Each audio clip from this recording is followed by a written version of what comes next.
tudo bem? Para quem que você trabalha? Você está sempre trabalhando para você, sabia disso? Mesmo que você seja assalariado, se você melhora, quem melhora é você. Napoleon Hill fez aquela pesquisa onde ele entrevistou 16 mil pessoas. Dos 16 mil eram milionários. Dos 1.000 milionários, ele selecionou 500, que além de terem dinheiro, tinham saúde, boa vida familiar, etc, etc, etc. E muitos daqueles indivíduos, eles começaram pobres e terminaram ricos. Todos aqueles indivíduos que começaram pobres e terminaram ricos, quando eles trabalhavam para alguém, eles trabalhavam como se a empresa fosse deles.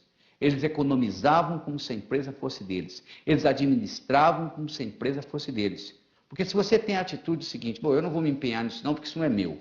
O dia que eu tiver o meu negócio, aí é diferente. Aí o dia que você tiver o seu negócio, sabe o que acontece? No momento que você for fazer, você não tem know-how para fazer. Aí acontece o que acontece no Brasil. Mais de 50% das empresas abertas fecham nos primeiros 12 meses, porque o dono da empresa não tem know-how. Porque ele não se empenhou em trabalhar para o outro, e o dia que ele abriu o dele, ele não tem know-how de como ser dono de empresa. Então, o que você tem que fazer, se você é assalariado, é trabalhar como se a empresa fosse sua. E tem que trabalhar mesmo, porque sucesso só vem antes de trabalho no dicionário. Mas, por outro lado, trabalho sozinho não traz sucesso. Eles entrevistaram um milionário que ficou milionário aos 65 anos de idade, em Brooklyn, New York. E eles perguntaram para o indivíduo, por que o senhor ficou milionário aos 65? Por que não aos 55? Por que não aos 45? Sabe o que ele respondeu? Eu estava muito ocupado trabalhando, não tinha tempo de ganhar dinheiro. O que ele quis dizer com isso? Que às vezes você focaliza tanto no que você está fazendo, que você esquece de dar um passo para trás e ver a coisa numa perspectiva maior. Porque para você ser bem sucedido profissionalmente, você tem que fazer as coisas acontecerem. Não significa necessariamente que você tenha de fazê-las. Aí é que vem a palavra delegação. Pouca gente entende. Delegar significa que eu vou entregar para alguém que faça pior do que eu. De antemão eu já sei disso, mas eu vou entregar de qualquer jeito, porque eu delegando para outra pessoa, que faz pior do que eu faço, eu vou primeiro liberar o meu tempo para fazer coisa mais importante. E segundo, eu vou estar ajudando a outra pessoa. Você imaginou um cirurgião para operar, tivesse que ser um ótimo cirurgião? E como que ele vai se tornar ótimo? Ele tem que aprender. Alguém teve que delegar para ele chegar lá. Então, a pessoa que não sabe delegar, ela está presa, porque você só tem 24 horas por dia, você tem um limite de tempo. O indivíduo que aprende a delegar, ele então alavanca. Ele consegue fazer várias coisas ao mesmo tempo.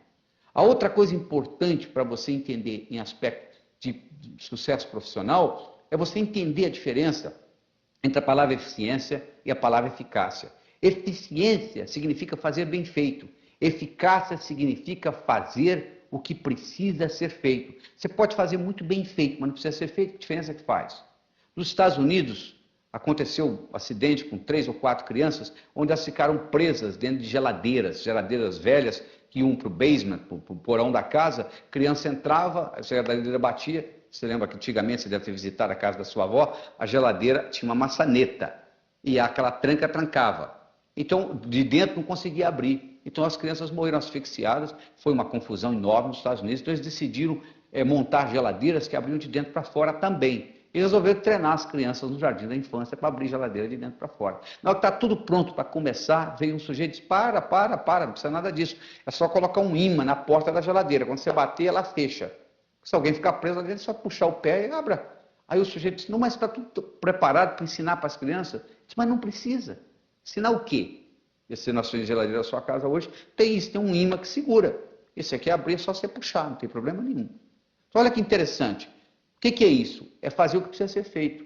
Todas as vezes que você for na sua empresa, ou na sua vida de um modo geral, gastar tempo ou dinheiro com qualquer coisa, a primeira pergunta que você tem que fazer é a seguinte, isso precisa ser feito ou não? Se a resposta é não, não perca tempo fazendo.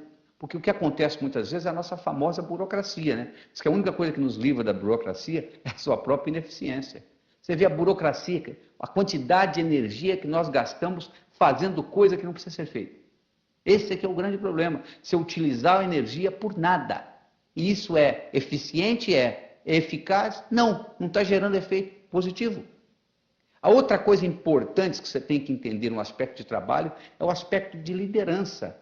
É o aspecto de você ser capaz de motivar as outras pessoas, de você ser um líder. ser líder, você não nasce líder, você não vai num berçário e diz assim, aquele ali vai ser um bom líder, aquele não vai. Liderança é programação, você pode incorporar isso na sua vida em qualquer fase. Existem certos componentes, certos ingredientes que fazem um líder um líder. Um deles é a visão. O líder é um visionário, ou seja, ele consegue ver antes da coisa existir. O líder é um vendedor de sonho, ele está vendendo uma coisa que não existe ainda. Quando Kennedy, em 1961, falou que queria o homem pisando na Lua antes no final da década de 60, e dia 20 de julho de 1969, Neil Armstrong fez isto.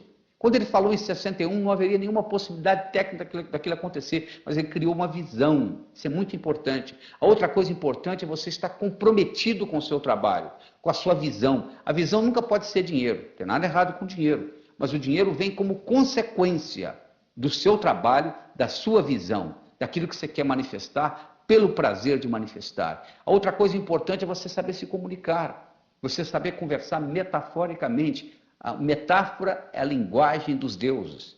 É importante se trabalhar com integridade. Nem tudo que é lucrativo é íntegro, mas tudo que é íntegro é lucrativo a longo prazo. Essa frase é de Buckminster Fuller, que foi provavelmente um dos indivíduos mais inteligentes que viveu nesse século. Então você tem que ter integridade. Nós não tem nenhum camelô aqui. Você quer fazer o negócio de novo, e de novo, e de novo, e de novo. Você tem que usar mais a sua intuição no seu trabalho. A quantidade de informação dobra a cada 4 anos. A partir do ano 2000, dobra a cada 20 meses. Você não vai conseguir coletar todos os seus dados para fazer uma decisão. Intuição significa fazer decisões corretas com dados incompletos. Cada vez mais você vai ter que ser capaz de utilizar essa intuição. Isso é uma característica do hemisfério direito. E você tem que também entender de realidade. Você não adianta você dar uma de avestruz e enfiar a cabeça na areia. Você tem que entender onde você está operando, qual é o mercado, o que isso pode lhe dar de lucro. Você tem o seu pior competidor ainda não apareceu, vai surgir do nada, porque a mudança é muito grande, a competição aumenta cada vez mais. Então você não só tem que trabalhar, mas você tem que dar um passo para trás e ver isso de uma forma diferente, de uma forma panorâmica, conseguir antecipar o futuro, trabalhar com excelência, trabalhar com inovação, está em constante inovação, inovação o tempo todo, mudando, porque muda, o mercado muda, o mercado é dinâmico, ele está sempre em mudança, sempre em mutação. Do mesmo modo que o mercado está em constante mutação, a sua abordagem tem que estar em constante mutação, porque senão vai acontecer o que acontece com a maioria das empresas. Você pega as 500 maiores empresas mundiais em 95, você pega as 500 maiores empresas mundiais em 1960, 2/3 daquelas que eram grandes em 60 não existem mais. O que aconteceu? Elas acreditaram que tinham bastante sucesso, que eram grandes, o paradigma mudou, o mercado mudou, elas não conseguiram fazer nada. Verdade?